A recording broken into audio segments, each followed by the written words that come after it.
Hello YouTube, how's everyone doing? It's Professional here. So today I got another crazy current events video for you guys. Haven't done one again in some time. Just been busy with other projects, but whenever I find like a ridiculous story, I always try my best to cover it.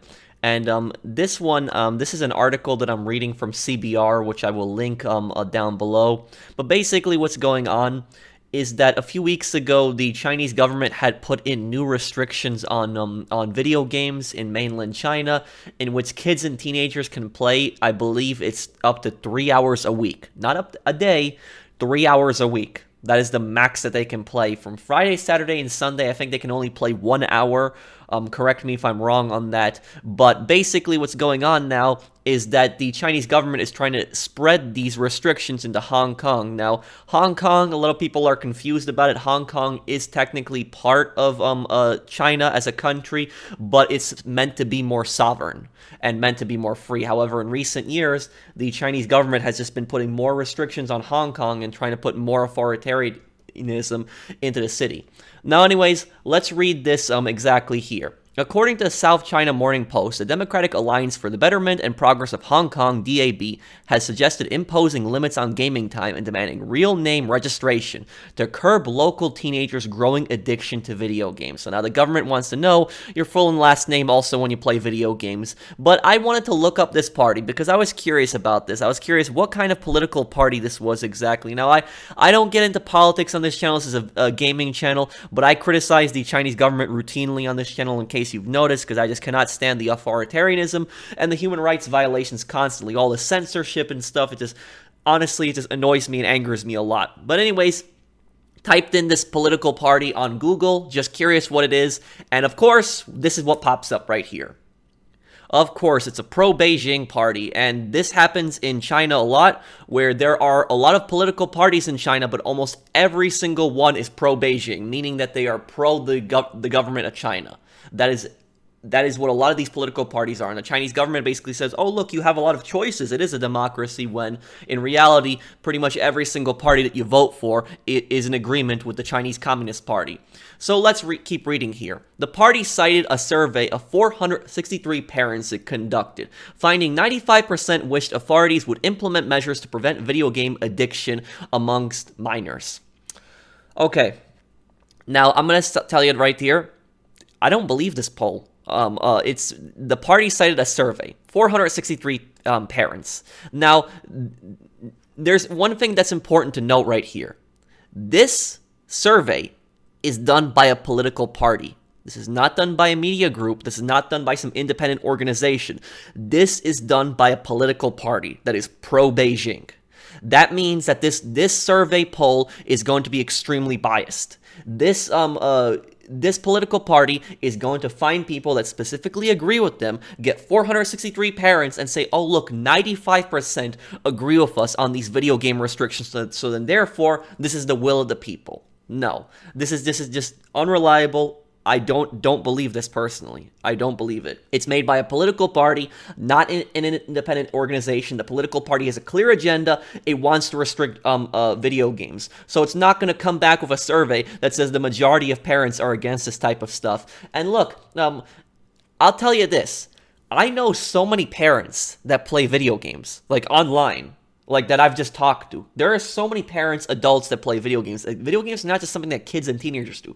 Plenty of adults play video games. And you're telling me that 95% of parents, according to this survey in Hong Kong, support these video game restrictions. I highly doubt that. I'm sure there are parents who support these video game restrictions, but I highly doubt that the number is exactly 95%. It's hard to even find people. Even when you take polls of people on other topics, it's hard to find exactly 95%. At most, you might have 70% agreeing with something and 30% disagreeing. That's a clear majority. But very rarely when you do, polls and surveys, will you have 95% of people agreeing on something. That's almost every single person agreeing on something.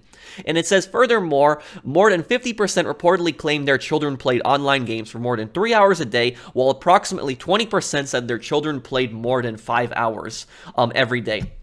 So now my question is, who is buying these video games for these kids? Because this doesn't make much sense to me. They're saying that there's a survey of 463 parents. 95% wish that authorities would implement measures to prevent video game addiction amongst minors, but then they're saying that 50% of those parents are claiming their kids play video games for more than 3 hours a day. And 20% say they play more than 5 hours a day. So who bought these video games for the kids in the first place? That's my question. And you go back to this same argument. Oh, it's not my bad parenting, it's the video games. The reason that my child is misbehaving and doing bad things, it has nothing to do with my parenting whatsoever. It has everything to do with the video games. Yeah, sure. And I'll tell you this. When I was a kid and teenager growing up, my parents let me play as much video games as I wanted, on 2 conditions. And you know what those 2 conditions were? Those 2 conditions were that I do my homework before I play video games, and number 2 is I behave and I don't cause trouble, and I do good in school. And I always did those 2. I never misbehaved. I was never a troublemaker. I never did bad things. And so my parents pretty much, bought me video games. They even bought me violent games. I played, as much video games as I wanted as a kid, as long as I always did my homework first and I always behaved. As long as I did those 2 things, my parents always let me play video games. And that's the same thing with a lot of other parents. Don't blame the video games when your kid is sitting there playing video games and not doing their homework and not paying attention to their schoolwork. It's not the video game's fault. That's your bad parenting. That's what it is, specifically. Yes, kids can get distracted at times, but that's where parenting comes in. It's not the video game's fault. The video game doesn't just say, come here and play my game, don't do your homework, don't pay attention in school, and just be a troublemaker. The video game doesn't say that. But unfortunately, that's the way that a lot of media companies and governments feel that way.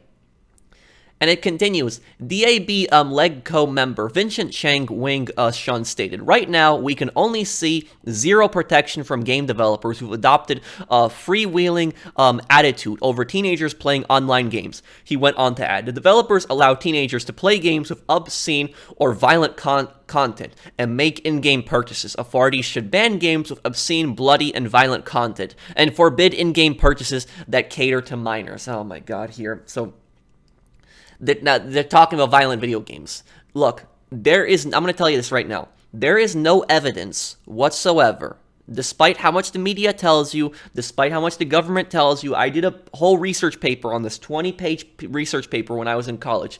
There is no correlation between violent video games and violence in the real world. There is no evidence for that. And anyone that tells you that is lying to you, or they actually might believe it themselves and they don't want to look at the evidence. But there's no evidence that violent video games correlate to violence in the real world. None on that. And they're saying, no, kids are playing, violent games here.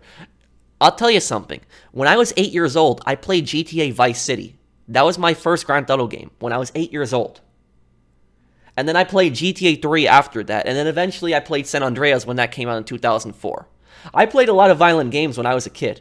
I turned out fine. I never got into fights. I never hurt anyone. I never wanted to commit any acts of violence. But now about these in-game purchases. That's the only difference between video games back then and video games now, because when I was a kid, video games didn't have all of these other microtransactions. But, it really depends on the game. Some games, the microtransactions are fine, but other games, the microtransactions will constantly be getting shoved in your face. But there's a whole debate on whether that's gambling or not, but, I'm not going to really get into the microtransactions on this. I want to focus instead about these ridiculous restrictions that the Chinese government is trying to impose on Hong Kong. It should be noted that over the last 2 years, the pan-democratic camp in Hong Kong has been virtually dissolved due to the national security law that came into effect on June 30th, 2020. As a result of the law, LegCo members from various democratic parties were arrested, forced into self-imposed exile, or to resign, as they no longer could pursue their party's ideals or effectively argue against pro-Beijing supporters. And that's exactly it. Where is the opposition? Where is the opposition exactly? Because there's all these political parties, but pretty much every single one is pro-Beijing. The Communist Party controlled government in China has spent the last several months cracking down on all forms of entertainment, including video games, television, film. All media will shift to promote traditional Chinese culture, revolutionary culture, and socialist culture, according to the National Radio and Television Administration. It should be noted that this year marks the Chinese Communist Party's centennial. So, you see that right there? That is coming from the government of China. They are cracking down on video games. They don't want kids playing video games, but then they're perfectly fine with brainwashing people. They want to brainwash people. Yeah, let's just shove all this propaganda into any video games that kids might play, or any movies or TV shows, and all this on TV. When it comes to video games, that has meant limiting minors to 1 hour per day of gaming, from 8 p.m. to 9 p.m. on Fridays, Saturdays, and Sundays. Game developers and publishers have been instructed to implement measures to enforce these restrictions. Chinese youth have criticized the move heavily online. In addition, Chinese officials started to slow down approvals for online games and told major firms such as Tencent and NetEase to place less focus on profits and attracting customers. That's so stupid. That's the whole point of these companies making video games is so that they can make a profit and attract customers. And look, I can't stand greedy video game companies. I can't. I criticize them all the time. Like, I criticize Rockstar and Take-Two. I criticize EA. Criticize Activision also. But the whole point of video games is to make a profit. Now, yes, there are scummy companies out there that, all they care about is profits and nothing about their customers. But then there are companies that care about their customers and, actually make good games and listen to their community. But at the end of the day, they're making video games primarily to make profit and attract consumers. So what is the point of making video games if you're not going to attract consumers? If you're not going to make a profit, then what's the point of making the video game in the first place? I don't understand this. And in China, the PlayStation Store is nothing like the PlayStation Store in Western countries, because there are such few games on the PlayStation Store in China, because every single game has to be individually approved by the government. Imagine how ridiculous that is, that every single game has to be reviewed by the government. If the government finds something that they don't like, the game is then banned in China.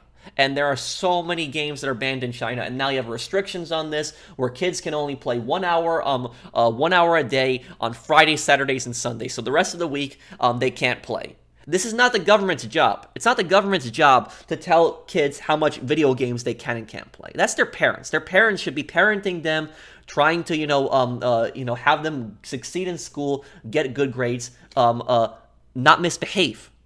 But then, if the kids are doing fine, they're not misbehaving or anything, they should be able to play video games if they want to. It's not really the government's job to come in there and police this type of stuff. It's not. And I'll tell you something. What this ban is going to do is, these kids who can't play video games anymore, you know what they're going to do? They're just going to go online. They're just going to sit on their computers for the majority of the day. If they can't play video games, that's exactly what they're going to do. They're just going to sit on their computers or be on social media. Most social media is banned in China, but I'm sure there is some social media that's allowed. But that's what kids are going to be doing, because kids want to be able to talk to their friends. And ever since, because it's a pandemic right now, people can't hang out with their friends. There's a lot of lockdowns. They can't see their friends or family, so they're going to be online more. That's obvious. There's no doubt why there's an increase in video games. There's a reason why people are sitting at the computers more. There's a reason why people are playing video games more. There's a reason why people are watching Netflix more and other stuff. It's because of lockdowns, because there's a pandemic right now, and people cannot meet up with their friends. People cannot meet up with their friends or family, and so people are inside, they're bored, they don't know what to do, and they're trying to find ways to entertain themselves. But according to the Chinese Communist Party, it's too much. You shouldn't be playing video games for more than 1 hour on either Friday, Saturday, and Sunday, and the other days, you shouldn't be playing video games at all. Instead, you know what you should be doing? You should be reading their garbage propaganda and probably staring up at the ceiling and being bored. That is exactly what the Chinese Communist Party wants you to do. And this disgusts me, how the Western media does not talk about this at all. They completely ignore this. They're pretending like this doesn't happen. Where is this story in the Western media?